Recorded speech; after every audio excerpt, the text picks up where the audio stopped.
Soy Diego Morales, tengo 18 años y vivo en un pequeño piso en Madrid con mi madre, Sofía Morales. Mi hermana pequeña, Lucía, de 14 años, y mi hermano menor, Mateo, de 8. Mi madre tiene 40 años y es madre soltera desde que mi padre nos abandonó hace 5 años por otra mujer, que conoció en un bar de la Gran Vía. Recuerdo ese día como si fuera ayer. Mi padre salió con una maleta en la mano, sin mirar atrás, mientras mi madre lloraba en el sofá, prometiéndonos que ella nos cuidaría, que seríamos felices a pesar de todo. Yo le creí entonces, confiaba en ella con todo mi corazón, porque era lo único que nos quedaba. Pero ahora no le creo. No puedo. No después de lo que he visto, de lo que he oído, de lo que sé. Todo comenzó hace unos meses, cuando empecé a notar cosas extrañas. Mi madre salía por las noches, diciendo que tenía que trabajar hasta tarde en la cafetería donde era camarera, un lugar pequeño cerca de la Plaza Mayor que olía a café y a pan recién horneado. Nos besaba en la frente, con los labios fríos, y nos decía que nos portáramos bien, que nos acostáramos temprano, que no la esperáramos despiertos. Luego cerraba la puerta con llave, el sonido resonando en el silencio del piso, y se iba. Pero empecé a notar detalles que no encajaban. Su perfume era demasiado intenso para un turno en la cafetería, un aroma dulce y caro que no usaría para servir café a los clientes habituales. Su maquillaje era demasiado elaborado, con lápiz labial rojo brillante que dejaba marcas en su taza de té, no el tono suave que solía llevar. Sus vestidos eran ajustados, marcando su figura de una manera que no parecía adecuada para trabajar. Sentí que algo no estaba bien, lo percibí en mi interior, como cuando sientes que se acerca una tormenta antes de que el cielo se oscurezca, antes de que caiga la primera gota de lluvia. Una noche, decidí que no podía ignorarlo más. Me quedé despierto, fingiendo dormir en el sofá mientras Lucía y Mateo estaban en su habitación, sus suaves ronquidos llenando el aire. Escuché a mi madre hablar por teléfono, su voz baja, casi un susurro, pero pude distinguir las palabras. Estaba riendo, una risa que no había oído desde que mi padre estaba con nosotros, una risa que me hizo sentir un nudo en el estómago. Nos vemos en el bar de la calle Serrano, dijo, su tono ligero, coqueto, como si fuera otra persona. No llegues tarde. La calle Serrano no estaba cerca de la cafetería. Estaba en el otro extremo de Madrid, una zona llena de bares elegantes y discotecas, no un lugar donde irías para un turno nocturno. Mi corazón comenzó a latir con fuerza, mis manos se cerraron en puños mientras estaba allí, mirando al techo, tratando de entenderlo. Esperé hasta que salió, sus tacones resonando en el pasillo, el sonido desvaneciéndose mientras bajaba las escaleras. Me acerqué a la ventana, apartando la cortina lo suficiente para verla. Subió a un taxi, su cabello brillando bajo la luz de la farola mientras se miraba en un pequeño espejo, ajustando su maquillaje como si se preparara para algo importante. No parecía una madre yendo a trabajar. Parecía una mujer yendo a una cita, alguien que no tenía 3 hijos esperándola en casa, alguien que no se preocupaba por nosotros. Me quedé allí durante horas, mis ojos fijos en el reloj de la pared, los segundos pasando como si se burlaran de mí. Mi mente se llenó de preguntas, cada una más pesada que la anterior. ¿Con quién se encontraba? ¿Por qué nos mentía? ¿Era la primera vez, o llevaba meses, tal vez años, haciendo esto? Pensé en mi padre, en cómo nos había traicionado, en cómo nos había abandonado sin pensarlo 2 veces, y ahora mi madre estaba haciendo lo mismo, a su manera. Sentí una ira fría sentarse en mi pecho, un peso que no podía quitarme, un fuego que no se apagaba. Cuando regresó a las 3 de la mañana, con el maquillaje corrido, los ojos vidriosos por el alcohol, fingí estar dormido, mi cuerpo inmóvil, mi respiración pausada. Ni siquiera nos revisó, no se asomó a nuestras habitaciones para ver si estábamos bien. Solo tropezó hasta su cuarto, riendo sola, y cerró la puerta detrás de ella. Me quedé allí, con los ojos entreabiertos, mirando al techo, sabiendo que algo tenía que cambiar. No podía dejar que siguiera haciéndonos esto, no podía permitir que siguiera mintiendo, que nos siguiera dejando como si no importáramos. Tenía que descubrir la verdad, sin importar lo que me costara, sin importar cuánto doliera. Comencé a observarla más de cerca después de eso, notando las pequeñas cosas que intentaba ocultar, la forma en que miraba su teléfono y sonreía, la manera en que salía corriendo por la puerta sin mirar atrás.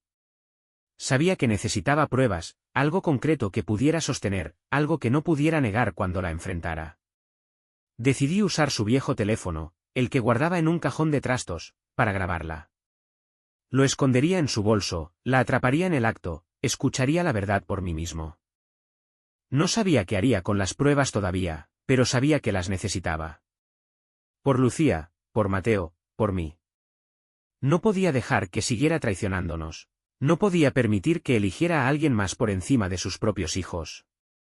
Me fui a la cama esa noche, mi corazón latiendo con fuerza, mi mente acelerada, sabiendo que al día siguiente tendría respuestas.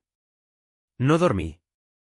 Solo me quedé allí, pensando en qué haría si estaba en lo cierto, si mi madre realmente estaba haciendo lo que sospechaba.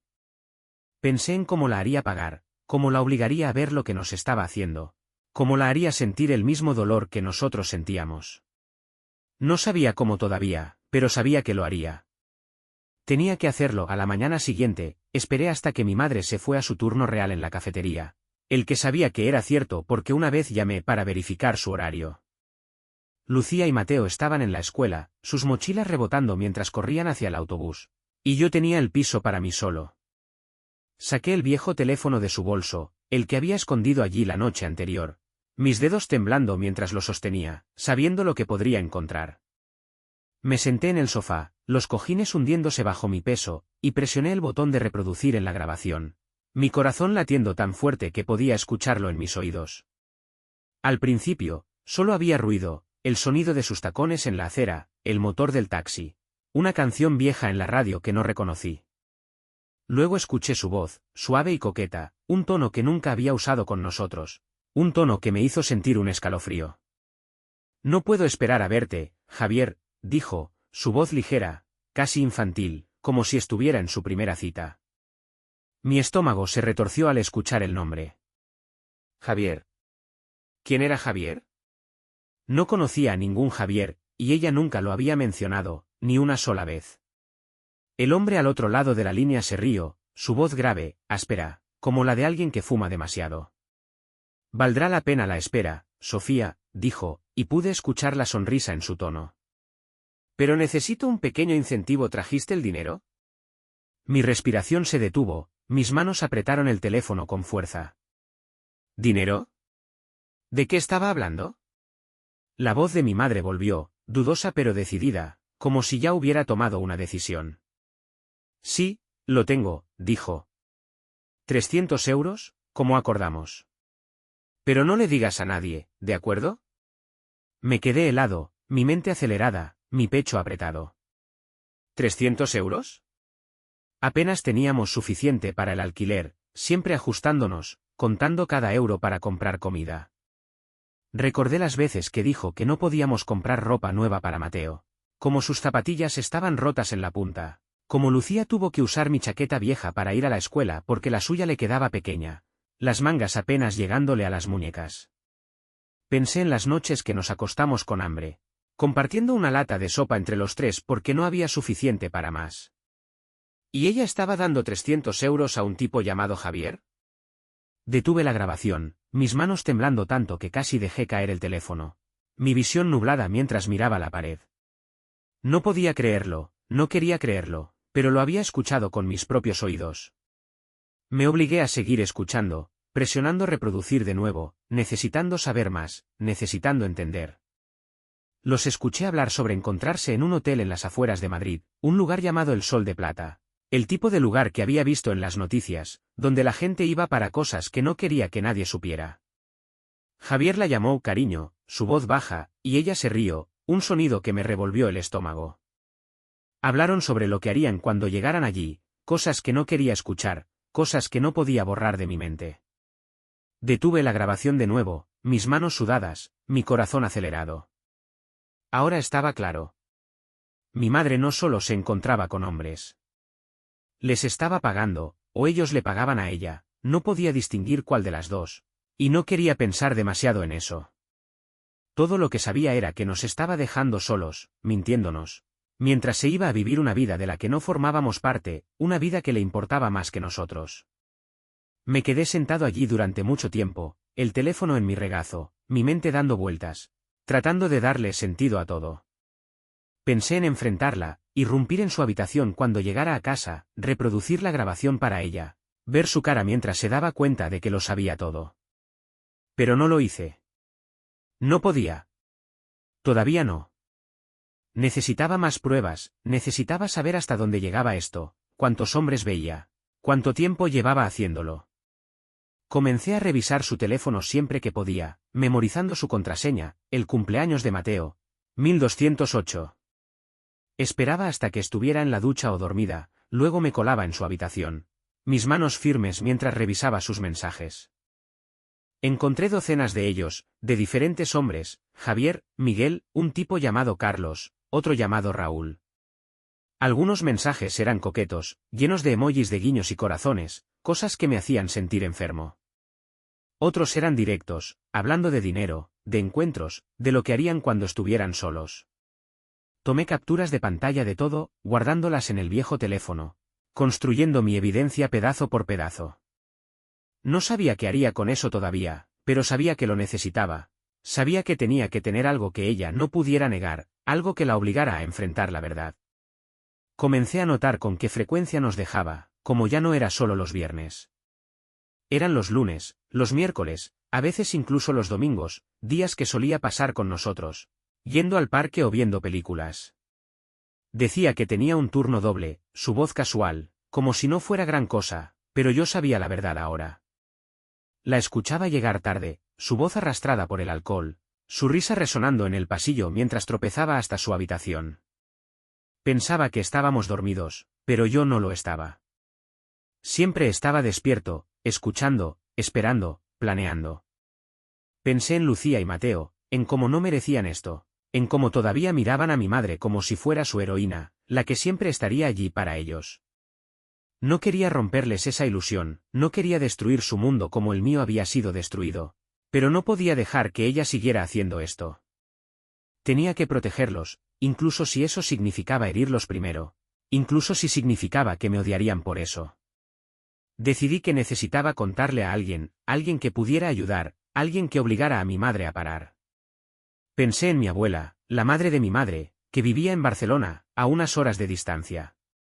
Siempre había sido estricta, siempre le había dicho a mi madre que necesitaba ser mejor para nosotros, que nos pusiera primero. Sabía que se enfurecería si descubría lo que mi madre estaba haciendo, sabía que haría algo al respecto. Decidí enviarle todo lo que tenía, las grabaciones, las capturas de pantalla, la prueba de las mentiras de mi madre. Le escribiría una carta, explicándole todo, y la enviaría desde la escuela, usando el dinero que me quedaba para el almuerzo para comprar el sello. No le conté a Lucía ni a Mateo lo que estaba haciendo. No podía. No lo entenderían, no verían por qué tenía que hacer esto. Pero sabía que mi abuela sí lo haría. Sabía que vendría por nosotros, sabía que arreglaría las cosas. Solo tenía que esperar, tenía que seguir fingiendo que todo estaba bien, tenía que seguir observando a mi madre, escuchando sus mentiras, hasta que llegara el momento. Mantuve el viejo teléfono escondido bajo mi colchón, revisándolo cada noche para asegurarme de que las pruebas todavía estaban allí, de que no lo había imaginado todo. No le conté a nadie lo que había encontrado, ni siquiera a Lucía, que comenzó a preguntarme por qué estaba tan callado todo el tiempo, sus grandes ojos marrones buscándome respuestas. Le dije que solo estaba cansado, que la escuela era difícil, pero no me creyó. Siempre había sido buena para leerme, mejor de lo que mi madre jamás lo fue, mejor de lo que yo quería que fuera. No podía dejar que lo supiera, no podía dejar que viera cuánto me dolía, cuánto odiaba a mi madre por lo que estaba haciendo. Mi madre seguía dejándonos, sus excusas cada vez más débiles, sus mentiras más obvias. Tengo un turno tardío, decía, su voz monótona, o voy a encontrarme con una amiga del trabajo, como si fuéramos a creerle. No me molesté en confrontarla, no dejé que viera la ira en mis ojos. Solo asentía, observándola mientras se maquillaba, sus manos firmes mientras aplicaba delineador, sus labios curvándose en una sonrisa mientras se miraba en el espejo, como si fuera otra persona, alguien que no tenía 3 hijos esperándola en casa. No me veía observándola, no veía cómo apretaba los puños, cómo mi mandíbula se tensaba, cómo quería gritarle, hacerla parar. La odiaba en esos momentos, la odiaba más de lo que jamás había odiado a mi padre, más de lo que había odiado a nadie. Al menos mi padre se había ido, había dejado claro que no nos quería. Mi madre todavía estaba aquí, fingiendo que le importábamos, fingiendo ser nuestra madre, mientras se iba a vivir una vida de la que no formábamos parte, una vida que le importaba más que nosotros. Seguí investigando, buscando más pruebas, necesitando saber todo, necesitando tener suficiente para hacerla enfrentar la verdad. Me colaba en su habitación cuando estaba dormida, su teléfono en la mesita de noche, la pantalla iluminándose con notificaciones de nombres que no reconocía. Revisaba sus mensajes, mi corazón latiendo con fuerza, mis manos firmes mientras tomaba capturas de pantalla, guardándolas en el viejo teléfono, añadiendo a mi colección. Estaba Javier, el hombre de la grabación, hablando de encontrarse con ella de nuevo, pidiéndole más dinero, llamándola, cariño, como si significara algo. Estaba Miguel, un tipo que le enviaba fotos suyas, sin camisa, sus mensajes llenos de cosas que no quería leer, cosas que me hacían sentir enfermo. Estaba Carlos, que hablaba de un bar en el centro, de lo bien que lo habían pasado la última vez, de cómo no podía esperar a verla de nuevo. Estaba Raúl, que era más directo, hablando de dinero, de lo que haría por ella si le pagaba, de mantener las cosas en secreto para que nadie se enterara. No sabía cuántos hombres había, no sabía cuánto tiempo llevaba haciendo esto, pero sabía que habría más, sabía que no pararía a menos que alguien la obligara. Comencé a llevar un diario, un pequeño cuaderno que escondía bajo mi colchón con el teléfono, anotando cada vez que se iba, cada mentira que decía, cada nombre que encontraba en sus mensajes. Anotaba las fechas, las horas, las excusas que usaba, los hombres que mencionaba. Anotaba lo que la escuchaba decir por teléfono, su voz baja, hablando de dinero, de encuentros, de mantener las cosas en secreto para que nadie lo supiera. Anotaba cómo me sentía, la ira, la traición, el dolor, poniéndolo todo en papel para no olvidar, para tener algo a lo que aferrarme cuando llegara el momento. Pensaba en las noches que nos acostamos con hambre, compartiendo una lata de sopa entre los tres porque decía que no podíamos permitirnos más, y me preguntaba cuánto de ese dinero se había ido a sus amigos, cuánto había gastado en ellos mientras nosotros pasábamos necesidades. Pensaba en las veces que dijo que nos amaba, como prometió estar siempre ahí, y me preguntaba si alguna vez lo había dicho en serio, si alguna vez le había importado. Me sentía como si me estuviera ahogando en mi propia ira, como si me estuviera tragando entero, pero no podía dejarla salir, todavía no. Tenía que esperar a mi abuela, tenía que esperar a que recibiera mi carta, que viera las pruebas, que viniera por nosotros.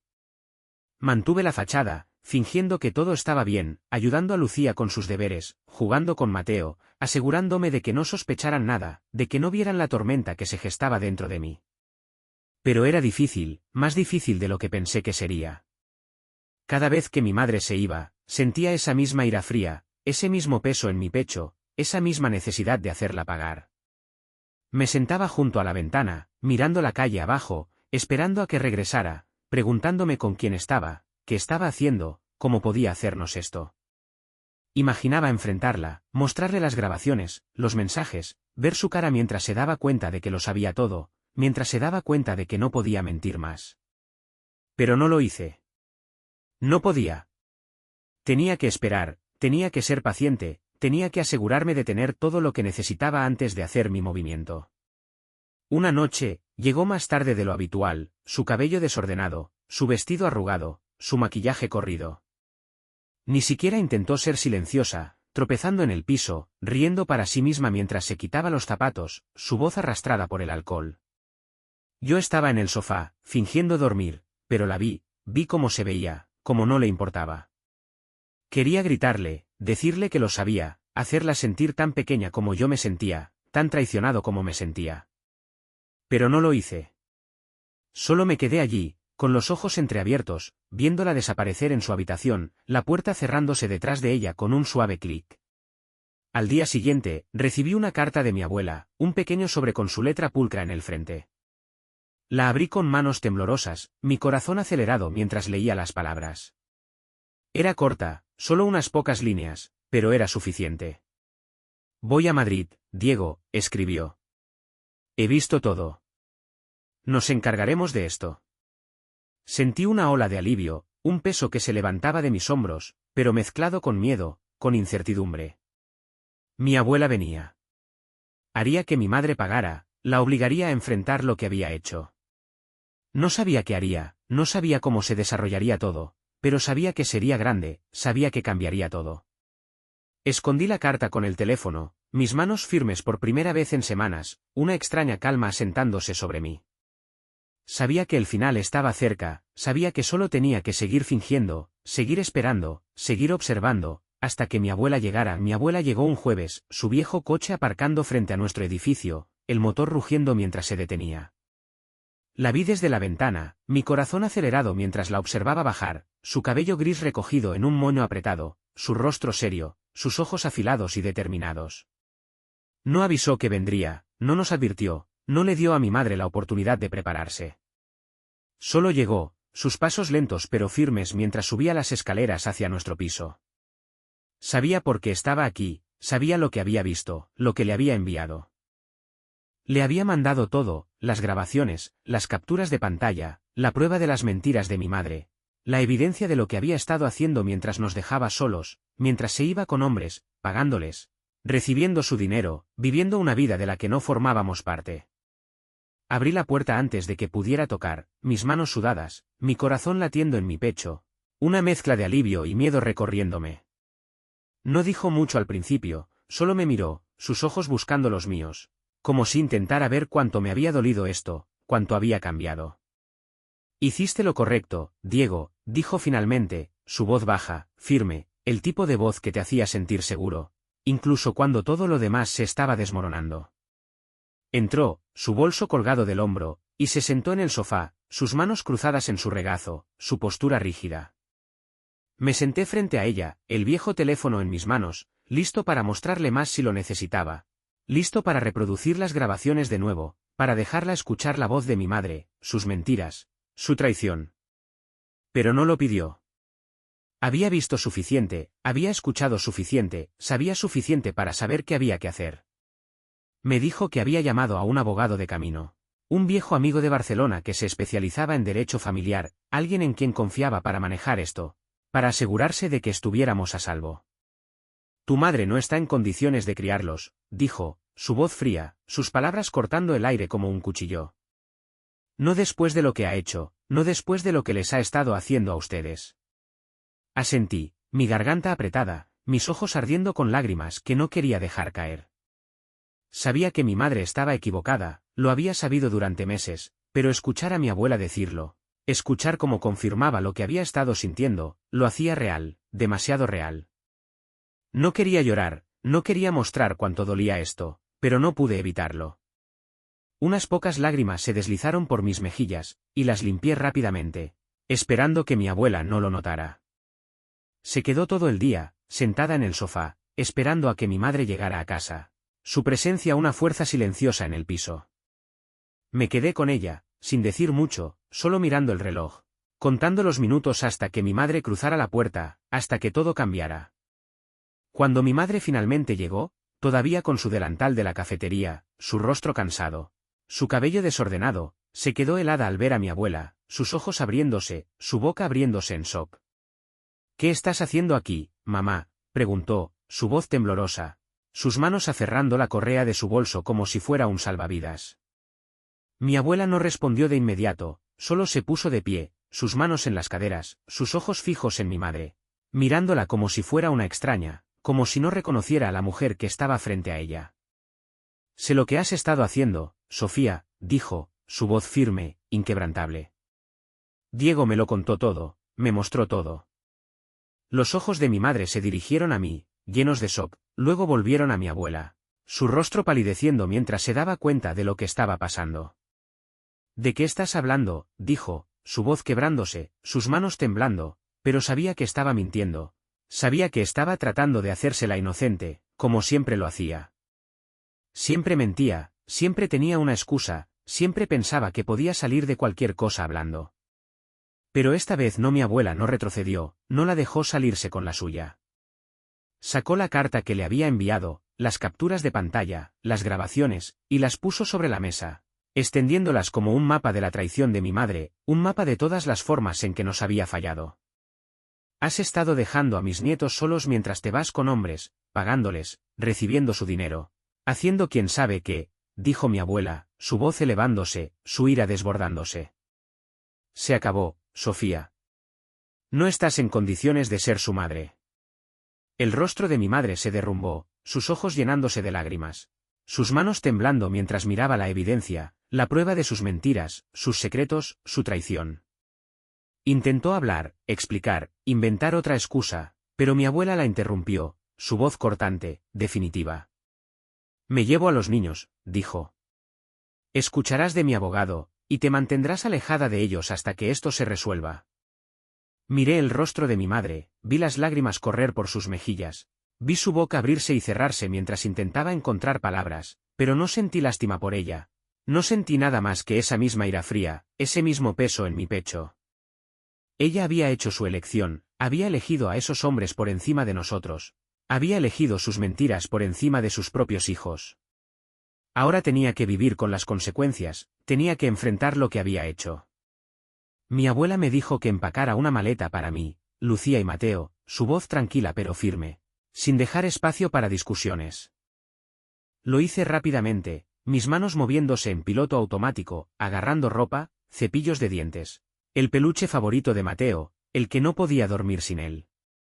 No miré a mi madre mientras trabajaba, no encontré sus ojos, no la dejé ver la ira, el dolor, la traición que sentía. No podía. No quería darle la satisfacción, no quería que pensara que podía arreglar esto con lágrimas, con disculpas, con promesas que nunca cumpliría. Había tenido su oportunidad, había tenido 1000 oportunidades, y las había desperdiciado todas. Empaqué nuestras cosas, mis manos firmes, mi mente enfocada, sabiendo que esto era el fin. Sabiendo que nos íbamos, sabiendo que nunca regresaríamos, nos fuimos esa noche.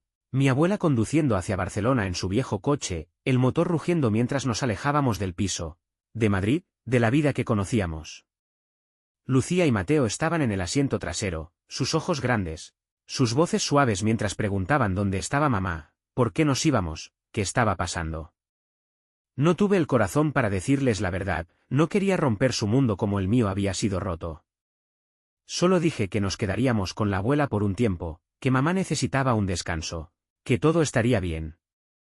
No preguntaron más, pero podía ver la preocupación en los ojos de Lucía, la forma en que sostenía la mano de Mateo un poco más fuerte, la manera en que me miraba como si supiera que no les estaba diciendo todo. Me senté en el asiento delantero, mirando por la ventana mientras las luces de la ciudad se desvanecían en la oscuridad, el horizonte de Madrid desapareciendo detrás de nosotros, reemplazado por la interminable extensión de la autopista, el ocasional brillo de una gasolinera o un cartel. Pensé en mi madre, en la expresión de su rostro cuando mi abuela la enfrentó, en la forma en que lloró, en cómo intentó explicarse, inventar excusas, fingir que no había hecho lo que todos sabíamos que había hecho. Ni siquiera luchó por nosotros, no realmente, no intentó detenernos, no nos suplicó que nos quedáramos. Solo se quedó allí, sus manos cubriendo su rostro, sus sollozos resonando en el piso mientras empacábamos nuestras cosas y salíamos por la puerta. Me pregunté si intentaría llamar, si trataría de recuperarnos, si siquiera le importaría que nos hubiéramos ido. Pero no creía que lo hiciera.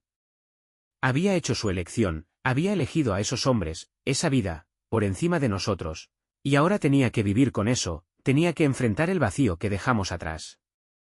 Mi abuela no dijo mucho durante el viaje, sus manos apretadas en el volante, su mandíbula tensa, sus ojos fijos en la carretera. Sabía que estaba enojada, no solo con mi madre, sino con toda la situación, con la forma en que habían resultado las cosas, con la manera en que su hija había fallado a sus nietos. Había fallado con ella. Había criado a mi madre para que fuera mejor que esto, me había dicho una vez, su voz llena de arrepentimiento. Y le creía. Mi abuela era estricta, pero justa, y nos amaba de una manera que mi madre nunca lo hizo. De una manera que mi madre nunca pudo. Sabía que estaríamos bien con ella, sabía que nos cuidaría, incluso si eso significaba dejar todo atrás. Incluso si significaba empezar de nuevo en una nueva ciudad, un nuevo hogar, una nueva vida. Cuando llegamos a Barcelona, la casa de mi abuela era pequeña pero acogedora, el tipo de lugar que olía a pan recién horneado y a flores frescas, el tipo de lugar que se sentía seguro, incluso cuando el mundo exterior se estaba desmoronando. Nos instaló en la habitación de invitados, 3 camas pequeñas juntas, las mantas suaves, las almohadas oliendo a lavanda. Nos dijo que durmiéramos, su voz suave pero firme, y asentí, ayudando a Lucía y Mateo a meterse en sus camas, arropándolos, asegurándome de que estuvieran bien. Se durmieron rápidamente, su respiración suave, sus rostros tranquilos, pero yo no podía dormir. No podía cerrar los ojos, no podía dejar de pensar. Me quedé allí, mirando al techo, la luz de la luna filtrándose a través de las cortinas, proyectando sombras en las paredes. Pensé en mi madre, en lo que estaría haciendo ahora, en si siquiera le importaba que nos hubiéramos ido, que la hubiéramos dejado atrás. Pensé en los hombres con los que había estado, en el dinero que había gastado, en las mentiras que había dicho, en la forma en que los había elegido a ellos por encima de nosotros, por encima de sus propios hijos. Sentí esa misma ira fría, ese mismo peso en mi pecho, pero ahora era diferente, más afilada, más enfocada. Ya no era solo ira. Era algo más oscuro, algo que me hacía querer herirla, hacerla sentir lo que nosotros sentíamos, hacerla perder lo que nosotros habíamos perdido. No sabía cómo todavía, no sabía qué haría, pero sabía que encontraría una manera, sabía que la haría pagar por lo que había hecho, por dejarnos, por traicionarnos, por romper las promesas que había hecho. Pensé en las grabaciones, las capturas de pantalla, la evidencia que todavía tenía en el viejo teléfono, escondido en mi mochila, el que me aseguré de empacar, sabiendo que lo necesitaría, sabiendo que lo usaría de alguna manera. No sabía cuál sería mi próximo paso, no sabía cómo la obligaría a enfrentar la verdad, pero sabía que lo haría, sabía que tenía que hacerlo. No podía dejar que se saliera con la suya, no podía dejar que siguiera adelante, no podía dejar que fingiera que nada había pasado, que no nos había destruido. Me quedé dormido eventualmente, mi mente todavía acelerada, mis sueños llenos del rostro de mi madre, su risa, sus mentiras, el sonido de su voz en las grabaciones, las palabras que no podía borrar. A la mañana siguiente, mi abuela nos sentó en la mesa de la cocina. Un plato de tostadas con tomate frente a nosotros, el olor a aceite de oliva llenando el aire. Nos dijo que nos quedaríamos con ella para siempre, que ya había hablado con su abogado, que mi madre no vendría por nosotros, que ahora estábamos a salvo. Lucía lloró, sus hombros temblando, sus manos cubriendo su rostro, y Mateo parecía confundido, sus ojos grandes, su voz pequeña mientras preguntaba por qué, mientras preguntaba dónde estaba mamá. No lloré, no me permití sentir la tristeza, la pérdida. Solo asentí, mis manos apretadas en mi regazo, mi mandíbula tensa. Sabía que esto iba a pasar, lo había sabido desde el momento en que envié la carta, desde el momento en que decidí contarle la verdad a mi abuela. Yo había hecho que esto ocurriera, había puesto todo en marcha, y no me sentía culpable, no realmente. Mi madre se lo había hecho a sí misma, había hecho su elección, y ahora nosotros hacíamos la nuestra. La estábamos dejando atrás, empezando de nuevo, construyendo una nueva vida sin ella. Una vida donde no tuviéramos que preguntarnos si volvería a casa, si nos mentiría, si nos elegiría.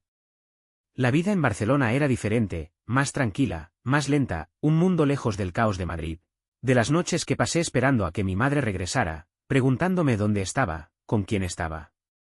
Mi abuela nos inscribió en una nueva escuela, una pequeña donde los profesores conocían a todos por su nombre, donde los niños eran amables, donde Lucía y Mateo podían empezar de nuevo, podían ser niños otra vez. Se adaptaron rápidamente, haciendo amigos, riendo de nuevo, sus voces llenando la casa de mi abuela con una ligereza que no había escuchado en meses. Lucía se unió al club de arte, sus dibujos cubriendo la nevera, colores brillantes y caras sonrientes que hacían sonreír a mi abuela. Mateo comenzó a jugar al fútbol, sus pequeñas piernas corriendo por el campo, su risa resonando mientras marcaba su primer gol. Estaban felices, más felices de lo que habían estado en Madrid, más felices de lo que habían estado con mi madre. Y me alegraba por eso, me alegraba de que pudieran seguir adelante, de que pudieran olvidar. Pero yo no podía. No podía dejar de pensar en mi madre, no podía dejar de preguntarme qué estaba haciendo, si nos extrañaba, si siquiera le importaba que nos hubiéramos ido. Mi abuela dijo que no había llamado, que ni siquiera había intentado contactarnos, que no había enviado una sola carta o mensaje para ver si estábamos bien. Eso hizo que la ira en mi pecho creciera, la hizo arder más fuerte, la hizo más difícil de ignorar. Pensé que lucharía por nosotros, que al menos lo intentaría, que mostraría alguna señal de que le importábamos, pero no lo hizo. Solo nos dejó ir, como si no importáramos, como si nunca hubiéramos importado, como si no fuéramos nada para ella. Comencé a buscarla en línea, usando la vieja computadora de mi abuela cuando no estaba cerca, cuando estaba en la cocina cocinando o en el jardín regando las plantas. Encontré sus redes sociales, sus perfiles todavía activos, sus fotos todavía allí. Una ventana a la vida que estaba viviendo sin nosotros. Estaba de vuelta en Madrid, publicando selfies en bares, sonriendo con hombres que no reconocía, su brazo alrededor de ellos, su cabeza en sus hombros, sus ojos brillantes con una felicidad que nunca había visto cuando estaba con nosotros. La vi con un tipo llamado Miguel, el mismo Miguel de sus mensajes, su brazo alrededor de ella, su sonrisa amplia mientras lo miraba, como si él fuera todo lo que siempre había querido. Se veía feliz, más feliz de lo que nunca había estado con nosotros, más feliz de lo que había estado cuando éramos una familia, cuando la necesitábamos, cuando la amábamos. Eso me enfermó, me revolvió el estómago, hizo que la ira en mi pecho ardiera más caliente, más brillante, más peligrosa. No podía dejar que se saliera con la suya, no podía dejar que siguiera adelante, no podía dejar que viviera esta vida mientras nosotros estábamos aquí, recogiendo los pedazos de la que ella había destrozado, tratando de construir algo nuevo sin ella. Decidí actuar, hacer algo, hacerla pagar por lo que había hecho, por lo que todavía estaba haciendo. Quería que sintiera lo que nosotros sentíamos, que perdiera lo que nosotros habíamos perdido, que doliera como nosotros dolíamos. Pensé en las grabaciones, las capturas de pantalla, la evidencia que todavía tenía en el viejo teléfono, el que había traído conmigo, el que guardaba escondido en mi mochila, un recordatorio de su traición, un arma que podía usar contra ella. Comencé a investigar, leyendo sobre cómo hacer que las cosas se volvieran virales, cómo difundir información en línea, cómo asegurarme de que todos vieran lo que quería que vieran. Era bueno con las computadoras, siempre lo había sido, mejor que la mayoría de los chicos de mi edad, mejor de lo que mi madre jamás supo. Sabía que podía hacerlo, sabía que podía hacerla enfrentar la verdad, hacerla perder todo, hacerla sentir el peso de sus mentiras. Decidí tomar un enfoque diferente, algo que la golpeara donde más le doliera. En lugar de solo publicar en redes sociales, contacté a un periodista local en Madrid, alguien que conocía a través de un amigo de la escuela que trabajaba en un periódico pequeño. Le envié un correo anónimo, adjuntando las grabaciones, las capturas de pantalla, los mensajes, todo lo que tenía, todo lo que probaba que había abandonado a sus hijos, que nos había dejado solos mientras se iba con hombres, pagándoles, recibiendo su dinero, viviendo una vida que no merecía. Le escribí una carta explicando todo, diciéndole al mundo que había elegido a extraños por encima de sus propios hijos, que nos había mentido, traicionado, dejado para valernos por nosotros mismos mientras perseguía su propia felicidad. Le pedí al periodista que publicara la historia, que la hiciera pública, que se asegurara de que todos en Madrid supieran quién era realmente Sofía Morales. No sabía si lo haría, no sabía si la historia llegaría a alguna parte, pero tenía que intentarlo, tenía que hacer algo, tenía que hacerla pagar. Una semana después, vi el artículo en línea, publicado en la página web del periódico, con un titular que decía, madre de 3 hijos expuesta por abandonar a su familia por una vida secreta. El artículo detallaba todo, usando las grabaciones, los mensajes, las capturas de pantalla que le había enviado, contando la historia de cómo nos había dejado solos, cómo había gastado dinero que no teníamos, cómo había elegido a extraños por encima de sus propios hijos. Vi cómo la historia se extendía, los comentarios acumulándose, la gente llamándola de todo, diciendo que no merecía ser madre, que debería avergonzarse, que esperaban que lo perdiera todo. Vi cómo sus amigos en línea la abandonaban, cómo sus seguidores disminuían, cómo la gente que conocía se alejaba de ella, sus palabras duras, implacables, exactamente lo que quería. Vi cómo intentaba defenderse, publicando largas explicaciones, diciendo que no era cierto, que alguien estaba tratando de arruinar su vida, pero nadie le creía, a nadie le importaba. La prueba era demasiado clara, demasiado real, demasiado innegable. Supe que había perdido su trabajo en la cafetería, su jefe diciendo que no podía tener a alguien como ella trabajando allí, que los clientes se quejaban, que su reputación era mala para el negocio. Vi sus publicaciones volverse más silenciosas, sus fotos desapareciendo, su perfil volviéndose privado. Pero no me detuve, no aflojé, no le di la oportunidad de esconderse. Quería que se sintiera atrapada, que sintiera el peso de sus elecciones, que supiera que no podía huir de esto, que no podía escapar de lo que había hecho. Seguí enviando más pruebas al periodista, asegurándome de que la historia no muriera, asegurándome de que todos supieran, todos vieran, todos la juzgaran como yo lo hacía, como se lo merecía. El artículo tuvo más impacto del que esperaba, extendiéndose por Madrid como un incendio, llegando a personas que ni siquiera conocía, personas que nunca habían conocido a mi madre pero la odiaban de todos modos, odiaban lo que había hecho, lo que era. En pocos días, su vida se convirtió en un desastre, sus redes sociales llenas de comentarios de odio, sus amigos dándole la espalda, sus conocidos en la cafetería diciendo que estaban asqueados, que no podían creer lo que había hecho, que no querían tener nada que ver con ella. Seguí enviando más pruebas al periodista, asegurándome de que la historia no se desvaneciera, de que nadie pudiera olvidarla. Envié más grabaciones, más mensajes, más capturas de pantalla, todo lo que tenía, todo lo que mostraba cómo nos había abandonado, cómo había gastado dinero que no teníamos, cómo había elegido a extraños por encima de sus propios hijos, por encima de su propia familia. El periódico publicó una segunda parte, esta vez con más detalles, incluyendo fragmentos de las grabaciones donde se escuchaba su voz coqueta, hablando de dinero, de encuentros en hoteles, de mantener las cosas en secreto. Los comentarios se multiplicaron, cientos, miles, personas que no conocía insultándola, diciendo que no merecía ser madre, que debería estar avergonzada, que esperaban que lo perdiera todo. Vi cómo intentaba defenderse, publicando largas explicaciones, diciendo que no era cierto, que alguien estaba tratando de destruirla, que estaba siendo atacada, pero nadie le creía, a nadie le importaba. La prueba era demasiado clara, demasiado real, demasiado condenatoria, y me había asegurado de eso.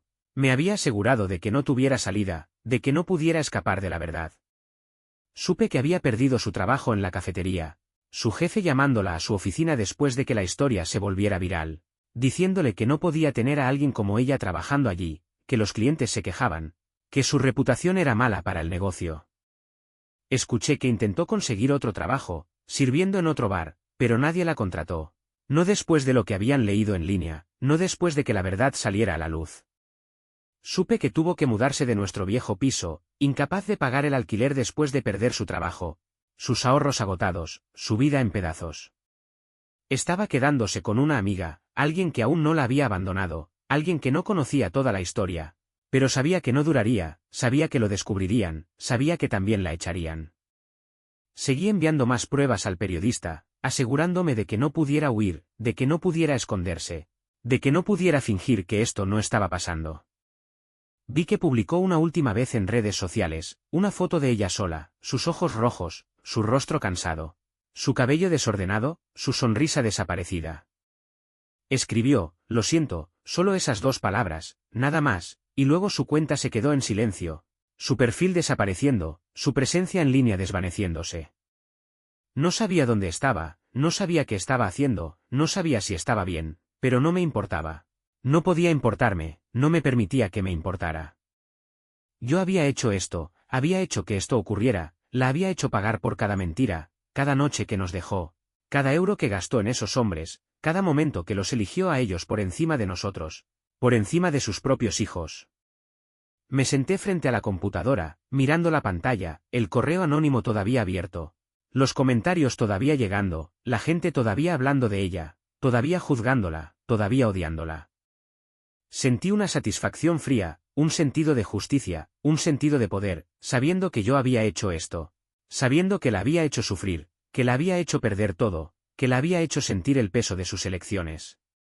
Pero no era suficiente, no realmente, no en el fondo. Quería más, quería que sufriera más, quería que sintiera el mismo vacío que yo sentía, la misma traición, la misma pérdida. Mi abuela notó que pasaba mucho tiempo en la computadora, sus ojos entrecerrándose mientras me observaba. Pero no hizo preguntas, no intentó detenerme. Creo que sabía, en el fondo, lo que estaba haciendo, sabía que estaba haciendo pagar a mi madre.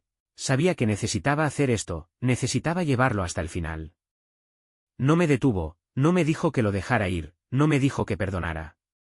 Solo siguió cuidándonos, asegurándose de que Lucía y Mateo estuvieran bien, asegurándose de que tuviéramos un hogar, una familia, una vida sin mi madre, una vida donde pudiéramos estar a salvo, donde pudiéramos estar felices. Estaba agradecido con ella, más de lo que podía decir, más de lo que podía mostrar, pero no podía detener lo que había comenzado, no podía soltar la ira, la necesidad de venganza. La necesidad de hacer pagar a mi madre. Seguí enviando más pruebas, seguí observando, seguí esperando a que la próxima parte de su vida se desmoronara, a que la próxima cosa que perdiera, a que la próxima consecuencia que enfrentara. No sabía hasta dónde llegaría, no sabía cuándo me detendría, no sabía si alguna vez lo haría, pero sabía que no podía parar ahora, no podía dejarla ganar, no podía dejarla seguir adelante. Tenía que pagar, tenía que sufrir, tenía que perder, tal como nosotros lo hicimos, tal como ella nos hizo. Quería que su nombre fuera conocido en todo Madrid, que cada persona que la viera en la calle supiera quién era, qué había hecho, cómo había traicionado a sus propios hijos. Quería que no tuviera a dónde ir, que no tuviera a quién recurrir, que sintiera la soledad que nosotros sentimos cuando nos dejó solos, cuando eligió a esos hombres por encima de nosotros. Quería que su vida se convirtiera en un recordatorio constante de sus errores, de sus mentiras, de su traición. Y me aseguré de que así fuera, me aseguré de que no pudiera escapar. Me aseguré de que pagara el precio más alto posible por lo que nos había hecho. Pasaron los meses, y mi madre desapareció por completo, su presencia en línea se desvaneció. Su vida en Madrid se convirtió en un recuerdo que no podía sacarme de la cabeza, una sombra que me seguía incluso en Barcelona.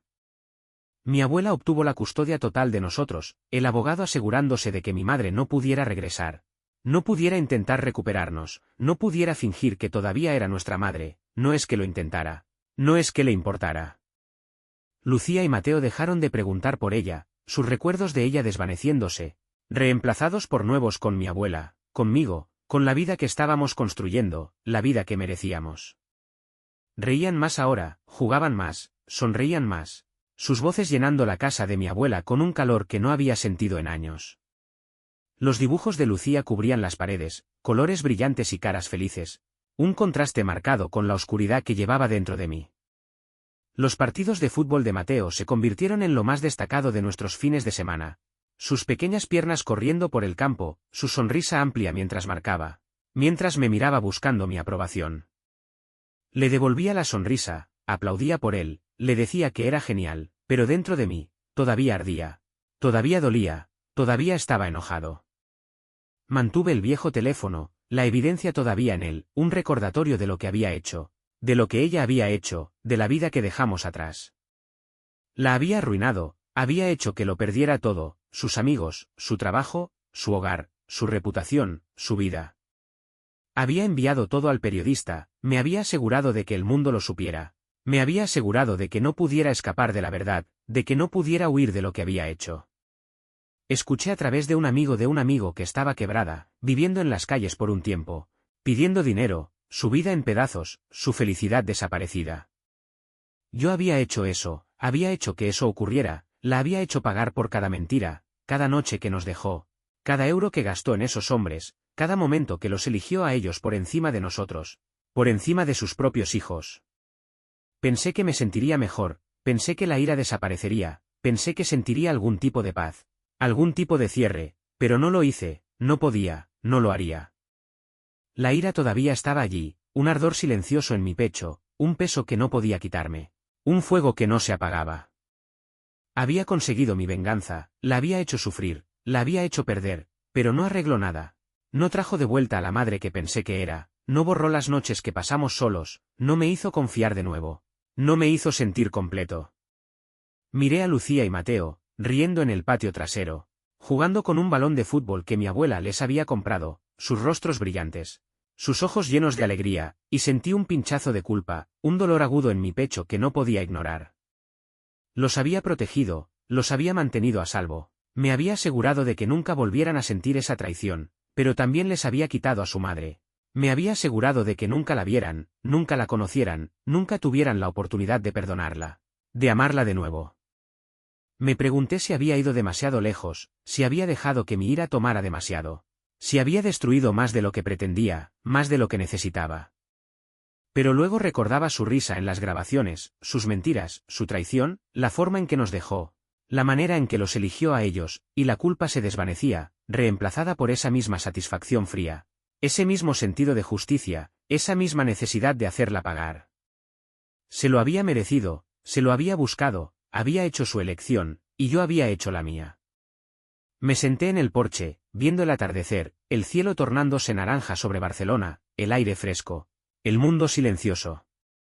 Pensé en Madrid, en la vida que dejamos atrás, en la madre que nunca volvería a ver, la madre que no quería ver, que no quería conocer. No sabía si alguna vez intentaría regresar, si alguna vez intentaría arreglar lo que había roto, si alguna vez se daría cuenta de lo que había perdido, pero sabía que no la dejaría. Sabía que nunca la dejaría acercarse a nosotros de nuevo, a Lucía, a Mateo, a la vida que habíamos construido sin ella. Los protegería, sin importar qué, sin importar a quien tuviera que herir, sin importar qué tuviera que hacer. Había conseguido mi venganza, la había hecho pagar, la había hecho perder, y era suficiente. Tenía que ser suficiente, incluso si no se sentía así, incluso si me dejaba vacío, incluso si me dejaba frío. Me levanté, entrando para unirme a mis hermanos, su risa atrayéndome de vuelta, anclándome. Recordándome por qué había hecho esto, por qué había luchado, por qué había ganado. Dejé el pasado atrás, un paso a la vez, un día a la vez.